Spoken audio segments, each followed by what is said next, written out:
Hi, welcome to this new section. In this video, we'll be diving into Twitter scripting tool built using by Python and Playwright. This scriber will allow us to gather tweets from the live Twitter feed and save them into a CSV file. And this is not the entire code, entire Twitter scriber LLM. In this part, we will be using only Twitter part to get the tweets. And when it comes to creating an LLM, that we will be doing in the next video or the next videos maybe. So let's just walk through the key parts of this code to understand how it works. Let me just zoom in a little bit for you guys to make it more clearer. Okay. So the first part of this code definitely is including importing necessary libraries, here as you can see. And we're using this library for asynchronous programming, allowing us to handle tasks like scrolling through Twitter without blocking the entire program. And Playwright, definitely here in the game, helps automate the browser, and Pandas allows us to manipulate the data we scrape, even though we won't be using Pandas directly here. CSV is just for saving the tweets to a file. Now we have here a synchronous function, which named extract tweets.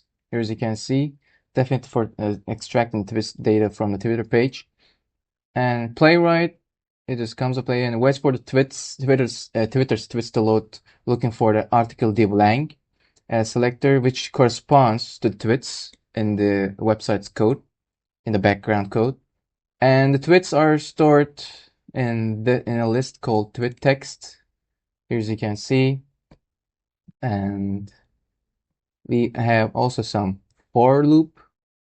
We print exactly the tweets with the numbers for clarity. Here's you can see tweet number 1, and this is the tweet's context, and returning the list to save it into a CSV file. So next function is save tweets to CSV. We want to save these tweets that were scraped from the website into a CSV file. So we use the CSV library here as you can see, to open or just create a file named tweets.csv file here.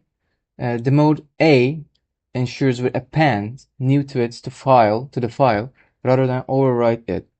Each tweet is written on a new row. Otherwise, if we use W here, that will be overwriting, and that will be not doing the exact same thing that we want to do. Appending mode is the one that we need in this case. All right, then we have the main function, where the main logic comes together, as you can see. And we start by asking the user for the total runtime of the script, interval between scrolls, here as you can see. Then Playwright launch the Chromium browser. This mode is set to false, so you can see the browser in action.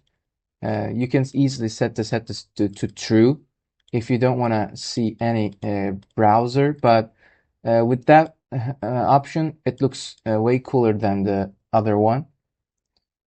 Then the scraper navigates to Twitter to extract tweets using the extract tweets function here, as you can see. We already defined in the previous lines.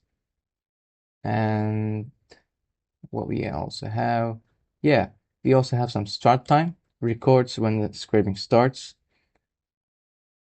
And scrolling, this is the scrolling part, here as you can see. This loops keeps checking for new tweets during the runtime, as you can see in the defined time interval. And the script scrolls down every few seconds, in this case scroll interval, using window to scroll to. Here as you can see, document about the scroll height. Oops. And it also compares the first tweet to see if new tweets have loaded. Otherwise, it's not going to be saved the same tweets that has been already scraped from the website. If the first tweet has changed, it saves a new batch of tweets to CSV file. And finally, we're just running the main function here. Then this triggers a scraping process, which runs for the time you specified earlier. That's the core of Twitter Scraper. In the next video, we'll enhance the Scraper by adding additional features like click more efficiently, and also adding some options for the LinkedIn too. As you can see, we have also some LinkedIn posts. But this part is essential for the Twitter scraper, and they will be also adding some new features, like I said before, like LLM. Also, LLM will be also coming to play. Yeah, that was the first video. See you in the next one.